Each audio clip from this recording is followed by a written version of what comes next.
Ya. Selamat pagi Bang. Pagi. Gimana kabar hari ini, sehat Bang? Kabar baik. Sehat. Bang, ini kemarin kita mau diskusi sekarang ini. Kita bicara diskusi soal majalah Tempo yang terbit tanggal 12 November Bang di artikel mereka, tapi untuk majalahnya tanggal 16 November nanti. Iya. Itu cukup keras tuh Bang. Tempo bahkan menyebut itu Prabowo sebagai produk gagal reformasi, dan secara eksplisit juga menyebut Gibran sebagai anak haram konstitusi. Menurut saya itu sangat berat tuh Bang, bahasa-bahasa itu. Iya. Gimana tuh Bang? Ya kalau kita berbicara tentang aturan dan tentang fakta-fakta sejarah, yang pertama terkait dengan Prabowo. Prabowo itu memang sangat patut disebut bukan sekedar produk gagal dari reformasi, tetapi Prabowo itu adalah penyebab dari munculnya demokrasi karena perilaku yang dilakukan oleh Orde Baru, di mana salah satunya Prabowo Subianto ada di sana. Prabowo Subianto itu bukan produk reformasi menurut saya, tetapi dia adalah salah satu kotoran yang membuat munculnya reformasi. Andaikan Prabowo Subianto dengan Orde Baru tidak berlaku seperti itu, di mana sampai terjadi penghilangan aktivis, maka reformasi tidak muncul. Saya tidak sepakat kalau disebut Prabowo Subianto adalah produk reformasi. Dia bukan produk reformasi, tetapi dia adalah simbol dari kejahatan demokrasi di era Orde Baru yang memunculkan reformasi. Jadi bagi saya Prabowo Subianto itu tidak layak disebut produk reformasi, tetapi dia adalah kotoran yang dibuang oleh munculnya reformasi. Dan kalau soal Gibran Rakabuming disebut di situ, meskipun bahasanya cukup vulgar ya, disebut anak haram konstitusi. Saya sependapat dengan itu, karena lahirnya Gibran Rakabuming ini sebagai cawapres adalah hasil dari sebuah peristiwa hukum yang harus kita sebut terjadi siasah, mengakali, memanipulasi hukum. Kalau kita bicara juga tentang tupoksi Mahkamah Konstitusi, maka Mahkamah Konstitusi itu tidak berhak membuat aturan, karena yang membuat aturan itu adalah kewenangan pemerintah dan DPR. Maka apabila ada undang-undang yang tidak sesuai dengan konstitusi, maka yang berhak merubah itu adalah DPR dan pemerintah. Dan apa kewenangan Mahkamah Konstitusi? Mereka menyatakan bahwa itu tidak sesuai dengan konstitusi dan diserahkanlah kepada hak legislasi pemerintah dan DPR untuk memperbaikinya. Maka putusan yang dikeluarkan oleh Mahkamah Konstitusi nomor 90, di mana dari hasil pemeriksaan Majelis Kehormatan Mahkamah Konstitusi yang menyatakan bahwa Anwar Usman, paman Gibran, ipar Jokowi, berlaku aktif mencoba melobi hakim-hakim konstitusi yang lain untuk bersepakat dengan dia menghasilkan sebuah keputusan, dan ini melanggar prinsip-prinsip independensi hakim. Harusnya hakim itu independen dalam mengambil sikap keputusannya, tidak boleh diintervensi atau digoda atau dirayu oleh siapapun. Nah, itulah yang membuat Majelis Kehormatan Mahkamah Konstitusi menjatuhkan hukuman kepada Anwar Usman dengan memberhentikan dari jabatan ketua. Tetapi menurut saya sebetulnya vonis itu pun terlalu ringan. Harusnya Anwar Usman dipecat dengan tidak hormat dari hakim Mahkamah Konstitusi. Nah, apa yang terjadi itu melahirkan sebuah produk hukum, yang kemudian produk hukum ini melahirkan yang namanya Gibran Rakabuming Raka, putra Jokowi, menjadi calon wakil presiden yang mendampingi Prabowo Subianto. Nah, disitulah dia lahir sebagai anak haram.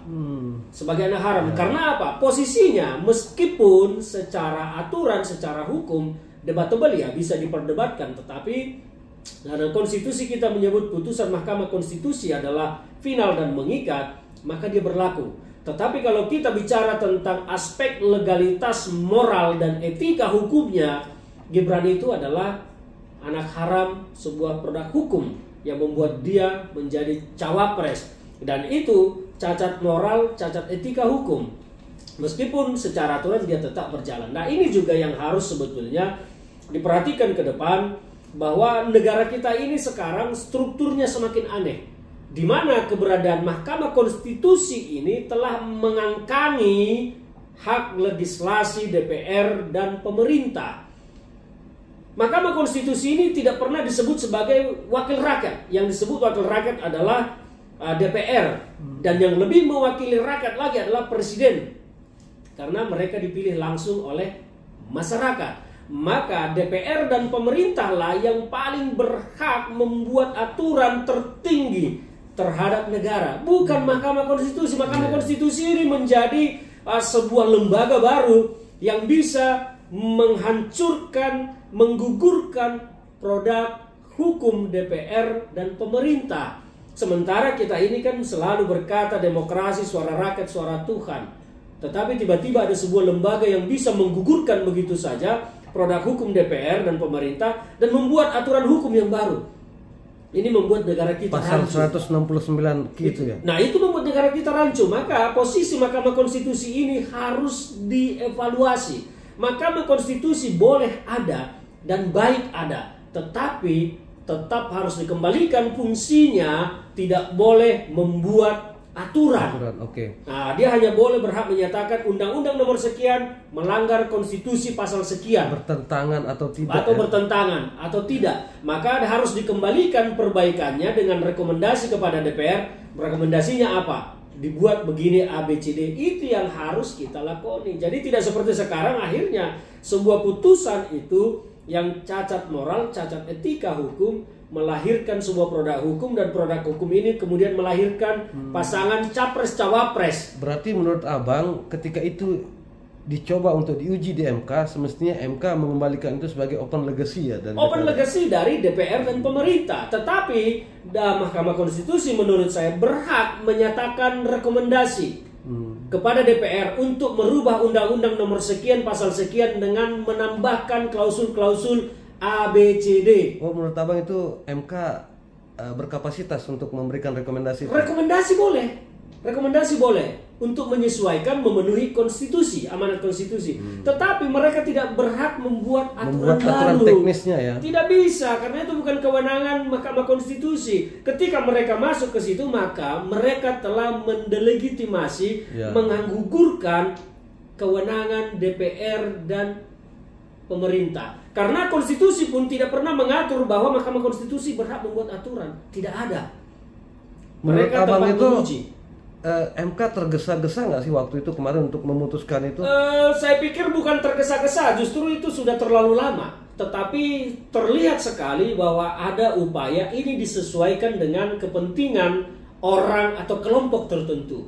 Meskipun tidak secara eksplisit disebutkan di dalam gugatan itu terkait Gibran. Tetapi pengaturan ini terlihat disetting sedemikian rupa untuk memenuhi kepentingan politik dari sekarang yang lolos menjadi cawapres dari hasil produk hukum itu. Logikanya seperti itu. Andaikan itu tidak diperuntukkan untuk Gibran, maka Gibran pasti tidak akan menjadi cawapres sekarang. Tetapi seperti analoginya begini, saya kasih analoginya. Barang curian, hasil rampokan ditemukan di rumah seseorang dan dipergunakan oleh pemilik rumah. Oke. Ya kan? Tetapi pemilik rumah mengatakan, "Oh, saya tidak mencuri." Apakah logika kita akan berkata menerima dia mengaku tidak mencuri, sementara dia yang menikmati hasil curian, dia menggunakan hasil curian itu? Sama seperti sekarang, yang menikmati dari produk hukum yang cacat moral, cacat etika itu adalah Gibran Rakabuming Raka. Apakah dia akan berkata, "Oh, saya tidak terlibat di situ, saya tidak tahu menau"? Jadi tidak mungkin, analoginya seperti itu. Masa penikmat merasa tidak terlibat? Jadi apapun bantahannya menurut saya tidak masuk akal. Oke. Kembali lagi ke yang tadi Bang, itu di majalah Tempo secara lugas bahkan berani sekali menyebut bahwa apa yang dilakukan oleh MK itu adalah puncak dari ambisi kekuasaan Jokowi untuk berkuasa selama 3 periode. Saya sepakat dengan apa yang disampaikan oleh Tempo ya, karena memang Jokowi ini kan terlihat sekali sangat bernafsu untuk terus melanggengkan kekuasaannya, karena mulai dari munculnya isu 3 periode, kemudian isu perpanjangan jabatan, kemudian muncul juga waktu itu bagaimana supaya Ibu Iriana yang mendampingi Prabowo, dan ujung-ujungnya terakhir sampai kepada Gibran yang mendampingi Prabowo. Berarti Abang ingin mengatakan bahwa ini memang skenario Pak Jokowi? Saya mau menyatakan ini keinginan yang muncul dari pikiran Pak Jokowi untuk terus berkuasa. Apakah skenario itu dia menyusun? Saya tidak tahu. Tetapi keinginan, saya agak yakin ini ada keinginan dari Pak Jokowi memang untuk melanggengkan kekuasaannya.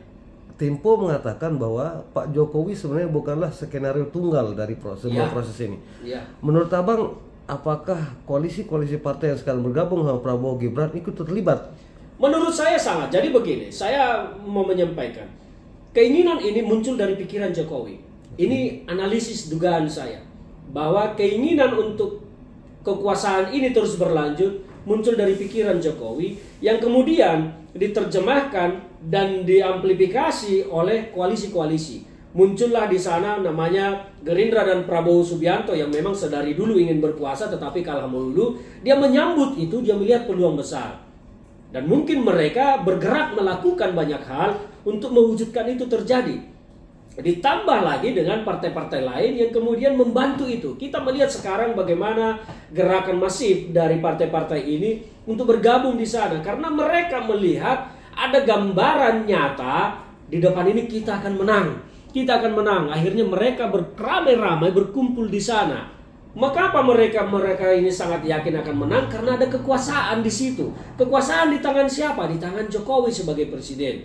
Jadi ide pemikiran yang muncul dari Jokowi untuk melanggengkan kekuasaan itu ditangkap, diamplifikasi oleh teman-temannya yang lain dan merancang strategi-strategi dan skenario-skenario untuk mewujudkan. Berarti kita bisa menemukan kesimpulan bahwa sebenarnya koalisi-koalisi yang sekarang mengusung Prabowo Gibran ini bukanlah koalisi tapi sekutu, Bang ya? Lebih tepatnya kalau saya mau menyatakan gerombolan ya. Gerombolan ya. Lebih daripada sekedar sekutu, tetapi mereka ini adalah gerombolan yang ingin mengkooptasi kekuasaan lebih panjang, yang ingin memiliki kekuasaan lebih lama dengan melakukan hal-hal yang tidak patut. Salah satunya tadi permainan drama politik di Mahkamah Konstitusi. Drama politik yang dibaurkan dengan drama tentang penegakan hukum akhirnya menghasilkan pasangan yang tadi saya disebut di dalam Tempo itu juga disebut bahwa produk gagal reformasi Prabowo. Saya tidak ingin menyatakan dia produk gagal reformasi karena dia bukan produk reformasi. Contoh produk gagal reformasi itu adalah Budiman Sujatmiko. Budiman Sujatmiko itu adalah produk gagal reformasi. Tapi Prabowo Subianto bukan produk gagal reformasi karena dia bukan produk dari reformasi, tetapi dia adalah hal kekotoran yang dibuang oleh reformasi. Jadi dia bukan produk. Produk itu contohnya adalah Budiman Sujatmiko dan aktivis-aktivis 98 lainnya yang kemudian sekarang mendukung Prabowo Subianto. Mereka lah produk gagal reformasi. Termasuk partai-partai politik yang lahir di era reformasi tetapi kemudian mendukung Prabowo Subianto. Mereka lah produk gagal reformasi. Nah sekarang kalau tentang anak haram demokrasi itu ya saya sepakat bahwa Gibran itu adalah anak haram dari sebuah proses demokrasi yang lahir dari rekayasa dan cacat formil yang ada di MK. Cacat etika, cacat moral penegakan hukum di situ. Lahirnya putusan 90 itu melahirkan Gibran. Artinya ada cacat-cacat dan pelanggaran kode etik yang terjadi di situ yang kemudian melahirkan Gibran sebagai cawapres. Maka ya memang menjadi anak haram demokrasi. Dia cacat legitimasi di situ. Sekarang ini yang terakhir, Bang, karena Tempo di paragraf-paragraf terakhirnya itu mereka juga menulis tentang kekhawatiran bagaimana proses demokrasi 2024 itu berjalan. Tetapi Tempo mengambil satu case dengan memulai beberapa pejabat tinggi negara yang sudah mulai dimutasi, begitupun dengan penggunaan aparatur birokrasi ini untuk memenangkan pasangan tertentu. Itu bagaimana, Bang? Ya inilah kekhawatiran kita ketika kekuasaan terlibat. Ya, ketika kekuasaan terlibat dalam kontestasi, maka kekhawatiran kita mereka tidak akan bisa berlaku netral terhadap semua. Apa yang dilakukan oleh Jokowi dengan banyaknya, ini kan sudah di akhir masa jabatan. Ya, memang ada kebutuhan reorganisasi dalam institusi-institusi atau lembaga negara. Tetapi ada yang mendesak, ada juga yang tidak mendesak. Nah, kita bisa melihat dari kebutuhan yang tidak mendesak.